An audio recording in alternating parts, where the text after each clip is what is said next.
اللہ تعالیٰ نے جو انسان پیدا کیے ہیں ان کے مزاج مختلف ہیں. ان میں کچھ لوگ ہوتے ہیں جو قوی ہوتے ہیں ارادے کے، جو فیصلہ کر لیا ڈٹ گئے. کچھ لوگوں میں وہ قوت ارادی اتنی مضبوط نہیں ہوتی، وہ ادھر ادھر سوچتے رہتے ہیں.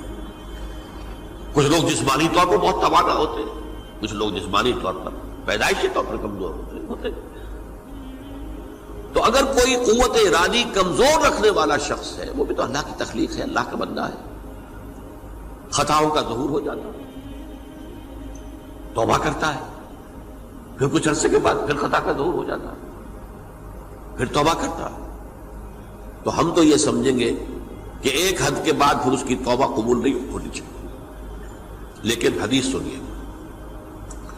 وعن ابی ہریرہ رضی اللہ تعالی عنہ قال قال رسول اللہ صلی اللہ علیہ وسلم ان عبدا اذنب ذنبا، یقیناً ایک بندہ جو ہے وہ ایک گناہ کرتا ہے.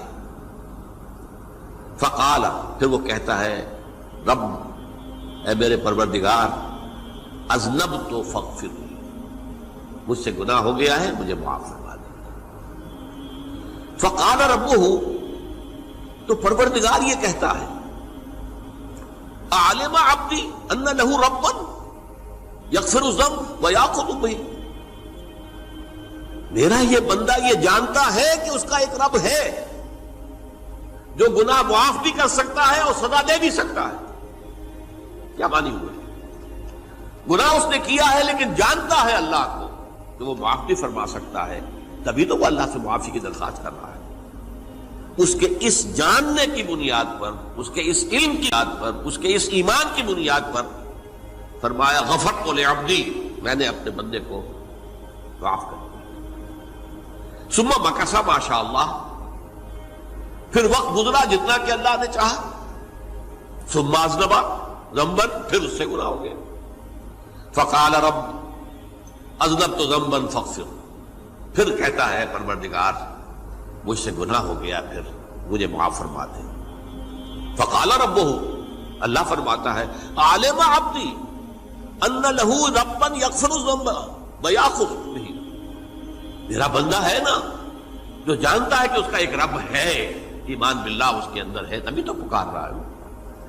اور یہ بھی جانتا ہے کہ وہ گناہ معاف بھی کر سکتا ہے اور چاہے تو پکڑ بھی سکتا ہے، سزا بھی دے سکتا ہے. تو فرمایا، اللہ تعالیٰ فرماتے ہیں میں نے فرمایا کہ میں نے معاف کر دیا. ثم مکث ما شاء اللہ، پھر ایک عرصہ گزرا اس کے بعد. ثم اذنب ذنبا، پھر اس نے گناہ کیا. قال رب اذنبت ذنبا آخر، اس نے کہا پروردگار میں نے تو پھر ایک اور گناہ کر دیا، فاغفر لی، مجھے بخش دے. فقال اعلم عبدی ان لہ ربا یغفر الذنب ویأخذ بہ، میرا بندہ جانتا ہے نا کہ اس کا ایک رب ہے جسے وہ پکار رہا ہے، کہ وہ جانتا ہے کہ اسے اختیار حاصل ہے کہ چاہے تو بخش دے اور چاہے تو پکڑ لے. اس کے اس علم، اس ایمان کی بنیاد پر میں نے اسے معاف کر دیا.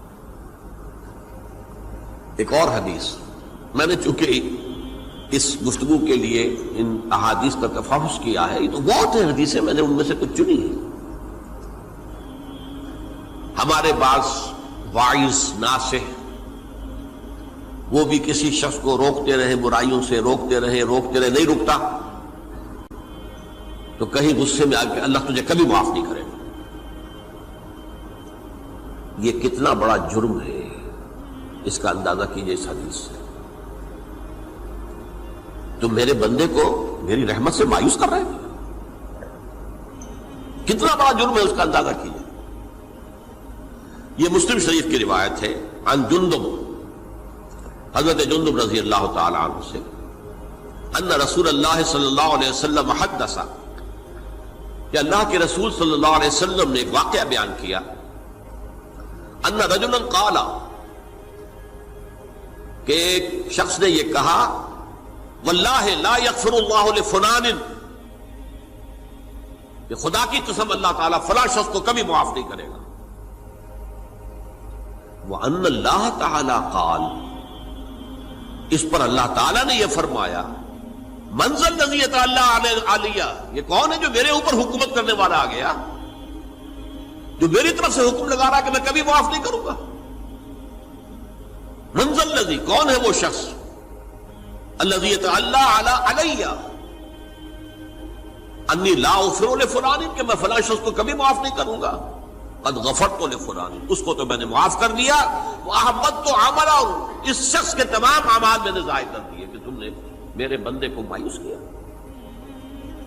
یہ ہے جرم کی انکار۔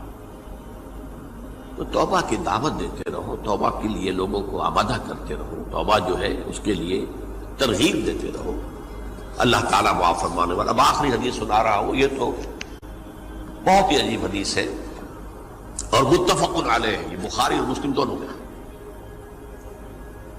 حضرت ابو سعید الخدری رضی اللہ تعالی عنہ جو ہے وہ اس کے راوی ہیں۔ حضور نے فرمایا کانا فی من کانا قبلکم رجل قتل 99 نفسا، تم سے پہلے جو امت تھی بنی اسرائیل، گویا کہ ان کا ذکر ہے، اس میں ایک آدمی ایسا تھا جس نے 99 قتل کیے تھے۔ اب آپ اندازہ کیجئے کتنا بڑا گناہ کبیرہ ہے قتل۔ قرآن مجید میں آتا ہے وَكَأَنَّمَا قَتَلَ النَّاسَ جَمِيعًا، اگر ایک انسان کو بھی ناحق قتل کر دیا گیا تو یہ ایسی ہے گویا کہ اس نے پوری نوع انسانی کو قتل کر دیا، اس نے 99 قتل کیے۔ فَهَلْ لَهُ مِن تَوْبَةٍ، پھر اس کے بعد یہ ہوا کہ اس کے اندر توبہ کا جذبہ پیدا ہوا۔ فَسَأَلَ عَنْ أَعْلَمِ أَهْلِ الْأَرْضِ، تو اس نے پھر سوال کیا، لوگوں سے پوچھا کہ زمین میں رہنے والوں میں کون سب سے بڑا عالم ہے؟ فَدُلَّ عَلَى رَاهِبٍ، تو اسے بتایا گیا فلاں راہب فلاں جگہ پر ہے، وہ بہت نیک ہے، بڑا عالم ہے۔ فَأَتَاهُ، وہ اس کے پاس آیا، فَقَالَ أَنَّهُ قَتَلَ 99 نَفْسًا فَهَلْ لَهُ مِن تَوْبَةٍ، انہوں نے کہا دیکھیے راہب صاحب، میں نے 99 انسان قتل کیے، اب مجھے یہ بتائیے کہ میرے لیے توبہ کا کوئی امکان ہے؟ فقال لا، اس نے کہا نہیں۔ فقتلہ، اس نے اس کو بھی قتل کر دیا۔ فکمل بہ 100، اپنی سینچری مکمل کر لی، مطلب 99 کے بعد ایک کی کسر تھی، اس کو بھی قتل کیا، 100 پورے کر لیا۔ ثم سأل عن عالم اہل الارض، پھر اس نے پوچھا کوئی اور کوئی بڑے عالم انسان ہو۔ فدل علی رجل عالم، پھر اس کی رہنمائی کی گئی ایک بڑے عالم شخص کی طرف۔ فقال انہ قتل 100 نفس، تو اس نے وہاں جا کر کہا کہ میں 100 انسان ہلاک کر چکا ہوں، قتل کر چکا ہوں۔ فہل لہ من توبہ، میرے لیے توبہ کا کوئی امکان ہے؟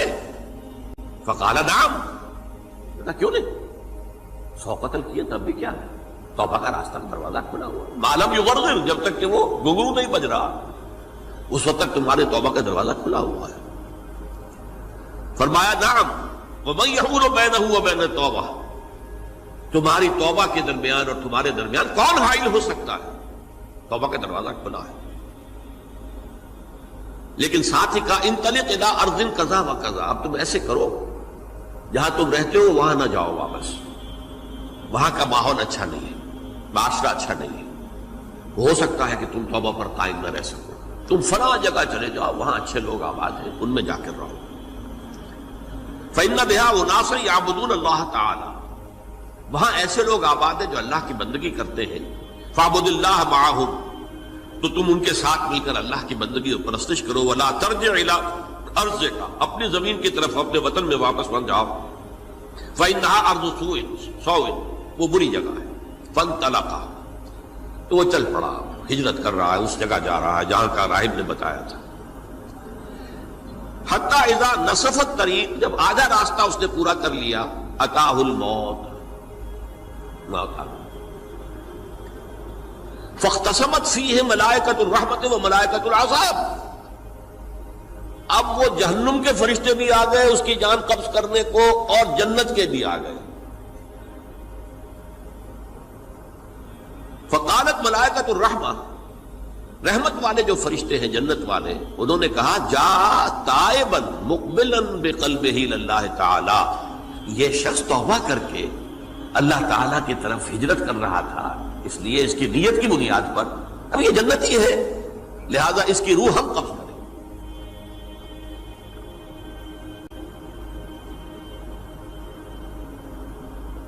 وقالت الملائکۃ العذاب، اور وہ جو عذاب والے فرشتے ہیں وہ کہیں گے انہ لم یعمل خیرا قط، تو نے توبہ کے بعد کوئی نیک عمل تو کیا ہی نہیں، تو کس بنیاد پر اس کو تم جنت میں لے جاؤ گے؟ اس کو تو دوزخ میں جانا چاہیے۔ فاتاہ ملک فی صورت آدمی، تو ان کے پاس اللہ نے ایک اور فرشتے کو بھیج دیا آدمی انسانی شکل کے اندر، فجعلوہ بینہم، تو ان فرشتوں نے کہا بھائی ہمارا فیصلہ کرا دو، اس کی روح ہم لینا چاہتے ہیں یا ہم لینا چاہتے ہیں، انہیں حکم بنا لیا۔ فقال قیسوا ما بین الارضین فإلی ایتہما کان اقرب، کہ تم فاصلہ ناپ لو جہاں سے وہ چلا ہے اور جہاں جا رہا تھا اور یہاں اس کی موت ہو رہی ہے، تو کون سا فاصلہ زیادہ ہے؟ جب ناپا گیا، بلکہ ایک حدیث میں آتا ہے کہ اس پر اللہ نے زمین کو جو ہے حکم دے دیا، ایک طرف والی زمین تو سکڑ جا، دوسری والی جو ہے تو پھیل جا، تاکہ وہ جو جدھر جو جا رہا تھا وہ زیادہ قریب ہو جائے بنسبت اس کے کہ جہاں سے وہ چلا تھا۔ تو اس فیصلے پر پھر جو فرشتے تھے جو کہ رحمت کے فرشتے تھے وہ اس بندے کو لے گئے جنت کے اندر۔ یہ ہے توبہ کی عظمت اور اس کی تاثیر۔